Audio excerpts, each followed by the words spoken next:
This is what I'm calling episode 3 of my series on my gardening journey for 2023.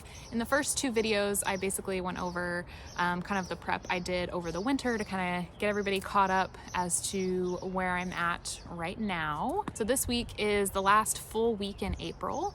And so this past week, the hops plants, my 2 hops plants came in. So I'm going to talk to you a little bit about hops and why I decided to go with those. And then I'll get those planted into the containers behind me. And then the last thing I was going to do to kind of catch you up on all the things I've been doing in the meantime is just kind of go over composting and the bin that I set up to compost this year, because that's another thing I wanted to try. I'm still kind of figuring out this whole YouTube video situation, so I apologize that some of the videos in this one are going to be kind of full screen and some of them are going to be the up and down iPhone size. Again, I'm just trying to figure it out, so bear with me on that. The reason I wanted to try doing hops plants this year is because my partner and I really enjoy home brewing beer. It's something we got into when we were out west in Colorado. It's very popular there. And it's just something we've really continued to enjoy as a pastime. So when I decided to have a garden, I was looking for plants that were going to be useful to us and our lifestyle. And I kind of got into some hops growing videos and thought, well, let's try it. Most hops in the US are grown in the Pacific Northwest because hops plants enjoy a temperature between 40 and 70 degrees. That's kind of where they thrive. And they really like that kind of more humid, wet environment. I'm in planting zone 6 based on kind of the USDA temperature chart. And so hops plants they can grow in zones between zones 3 and 8. So technically this is a zone that they can potentially grow in. So we're gonna give it a shot. There's kind of 2 ways to plant hops plants for the first time. One of them is with what's called a crown. So that's actually a piece of the root that has started to form shoots out of it called rhizomes. Rhizomes are the way that hops plants propagate. They send out these little shoots from their roots and start new plants. So having a crown or a piece of the root with those shoots on it is one way to start your hops plant. The other way is to actually purchase a plant that's already out of the ground. So kind of like you would go and buy a tomato plant or something like that, you can buy a hops plant. My intention this year was to buy an actual hops plant that I could just plant into the ground.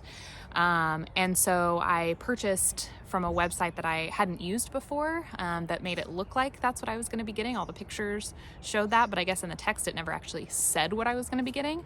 So I actually ended up with pieces of the root, so with the crown. That's fine. The only slight issue with that is that if you're planting the crown, you want to do it 2 weeks before the last frost. And I ordered the plant so that I could put it right in the ground when it arrived, and that would have been after the last frost date.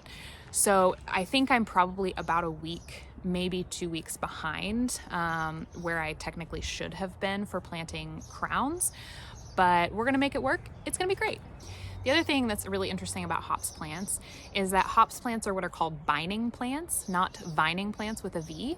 And so the distinction with that is that bining plants, they actually use their stem to twirl around a structure to grow up, whereas vining plants send out tendrils to hold on to a structure as they climb.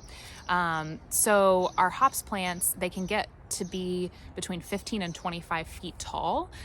So as you can see, so they're going to go in this green container. One of them is going to go in this green container behind me. You can see I don't have anything set up for them to climb yet. I'm going to wait until they pop out of the ground and then figure out what that's going to look like. Because of their ideal temperature range being between that 40 and 70 degrees, even though they like full sun, because it gets hotter than that in the growing zone that I'm in, I might actually have to pull them into the shade to keep them from getting scorched. So the reason I haven't set up a structure for them to climb on yet is because I'm wondering if I'm going to have to actually move them to a different spot in my yard, or maybe even up against the side of the house where I can just put in hooks and run a string down to have them climb up that. So again, I'm kind of playing that one by ear, and we're gonna see how that goes. There are a lot of different varieties of hops plants, and there's more being created it seems like all the time. A lot of them are what's called proprietary plants, which means you have to actually be licensed to grow them. Because they essentially have a copyright on them. I obviously don't want to get into that at this point. So I went with varieties that were very common, especially in the brewing community. When I was deciding which hops plants I wanted to grow this year, I did a lot of research and reading on different types and strains and things like that. But one of my favorite resources was this book by Dan DeSorbo, and it's got some really beautiful pictures in it by Eric Christensen. And so I'll just kind of show you the first type I decided to grow is called Cascade hops. And you're probably, if you know anything about beer, you're probably familiar with those. They're the most common type of hop used, particularly in home brewing. And that's because they're a dual purpose hop, so they can be used for aroma or for bittering. And they've got a really great citrus flavor to them. And so they're one of the more common hops used. The other great thing about Cascade hops is that they're resistant to different kinds of pests and mildews and things like that. And they tend to tolerate varying temperatures a little bit better, so they're one of the more hardier hops plants, so I think they'll do pretty well in this area. The other type of hops I decided to plant this year are called nugget hops. You can see from this lovely picture. And I decided to plant those because, like the Cascade hops, they're also a little hardier. They can tolerate a little more variation in temperature. They're also a dual purpose hop, so I'll be able to use it here for our home brewing. And they are also resistant to a lot of different pests. They're not quite as resistant as the Cascade hops variety, but they're still very hardy. The other really cool thing about the nugget hops is in their flavor. So they still have that citrusy taste to them, but they're a little spicier, a little more earthy and resinous. So they can be used for IPAs as well. And so I think we're going to try to do maybe next year a batch of IPAs. Because of the importance of the root system in hops, they have obviously a really complex root system if that's how they're propagating. I went with the 20-gallon buckets to plant them in. I watched a couple other YouTubers and growers who tried doing it in 10 or 15-gallon buckets, and each time at the end they said that the roots were really pushed up against the edge. So I'm trying out the 20-gallon buckets.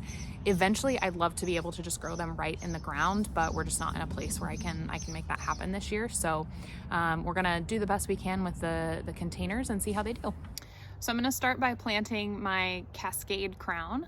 So you can see there's already some of these little rhizomes that are kind of popping up there, so that those are going to become our full-grown plant. So I'm not going to bury it very deep in the dirt, probably just about 2 inches over the top, just so that it has the best chance to come through the soil. And then I'm going to do it with these little tendrils kind of pointing up, so that they're going to continue to grow up and out of the soil.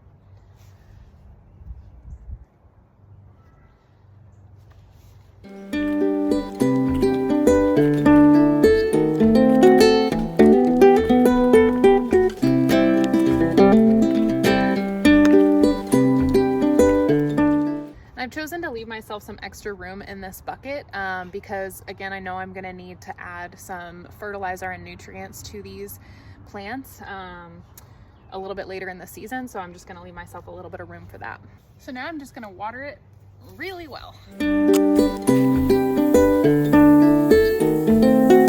then the last thing I'm going to do is add a covering of mulch to the top. I had some extra mulch from some of our landscaping in the front, so I'm just going to add a layer of that to the top, just to try to keep the soil as wet as possible, retain some of this moisture, because at this phase we don't want the soil to dry out, we don't want that crown to dry out.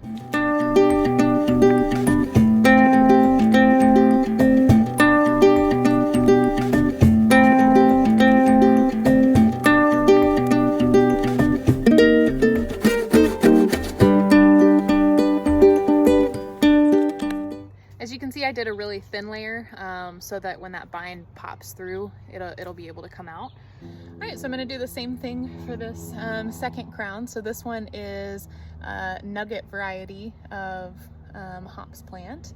So I got 2 different varieties. We'll kind of see. The Cascade hops that I planted first are supposed to be really good, really hardy. These are also pretty hardy, so I'm going to kind of see which one does better in this environment.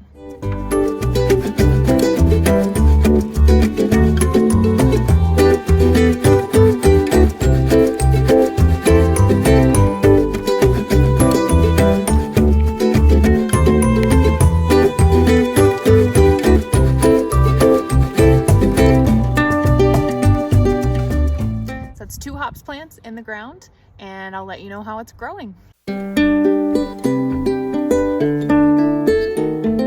This is the second time I've attempted to compost. The first time I did it in a 5-gallon bucket. We were living in a rental apartment at the time, and I couldn't have any kind of permanent structure that was gonna damage the grass in any way. They were very particular about that. So I had a 5-gallon bucket that I kind of shoved in a dark part of the backyard, and I didn't really know what I was doing. So I was just sort of putting kitchen scraps in there willy-nilly and not a lot else, and not really doing much with it. And it did not turn out very well. It was just pretty much a bucket of stink in the backyard. So this year, I watched some YouTube videos and some TV shows that talk about composting, and I'm gonna give it another go. So for the most part, the way you compost, you wanna layer 50% browns and 50% greens in kind of like a lasagna pattern. And so the browns being things like leaves, sticks, logs, things like that. And then greens being, you can use grass clippings, things coming from the kitchen. So like apple peels, the ends of a head of lettuce, things like that you don't just want to throw away, because they've got a lot of nutrients in them that I can, through the decomposition process, can be released and I can use for the plants. So that's sort of my goal in composting this year, is one, later in the season to have a nutrient source here that I've created for the plants so that I can add that compost. Since I'm doing the container garden, I'm responsible for giving them those nutrients throughout the year. And 2, just I don't like throwing organic material away for it to just kind of end up in a landfill situation, because I know that there's good nutrients in there that we can be reusing and replenishing, and kind of the circle of life and all that jazz. I know there's nutrients in there that, can be released for other living things like the plants or like the bugs in my backyard. I'm pretty big on not using pesticides or things like that in my yard because I want to maintain that natural ecosystem and that natural balance. We're a part of this world, and so we have to be really conscious of the impact that we're having on it. And one of the ways for me, living in a suburb, that I try to be mindful of that is not putting chemicals on the yard, on my plants, anywhere, because we need those. We need, the different bugs and the different creatures to help maintain that ecosystem and that circle of life. So I'll go ahead and show you my compost box. I made it, I'm actually pretty proud of it. We're doing home renovations, which you'll hear me reference a lot. And we just tore out everything in our basement. The drywall, we're reframing and all that stuff, but there were some built-in shelves in there. And so actually I used the shelf portion to build my compost box. So I'll show you that now. All right, so this is my compost box. And like I said, I made it out of shelves that were in some built-ins in our basement that we tore out. So pretty proud of that. So all of this material is recycled. So I have the planks on top just to kind of protect against weather. We've had a lot of rain and things, but normally this isn't necessarily on here. So then when I take this off,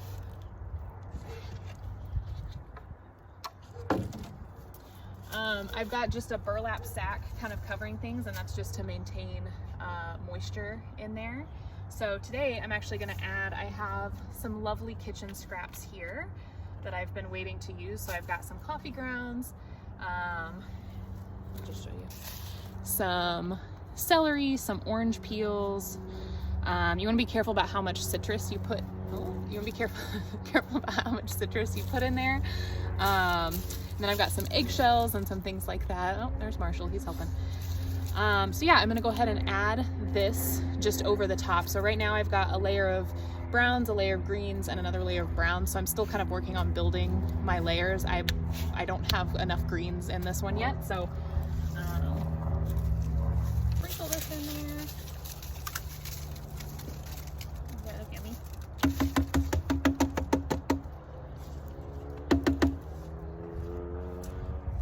So the next thing I'm going to do is spray it all down and get it nice and moist.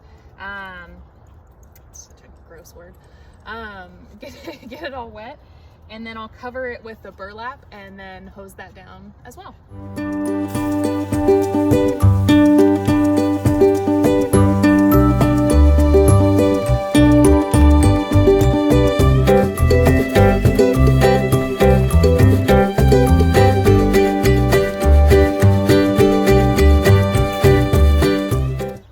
So that's that.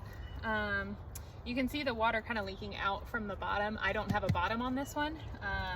Just my thought was then the earthworms can come up from the dirt and get in here. So we'll see how that goes. I'll check in and kind of show you when I stir it and things like that. But it's really just getting started now. So everything I've read says about 8 weeks from the last time you add something new until you have usable compost for your plants. So got a ways to go yet, but thought I'd show you the start of it. Happy gardening, friends!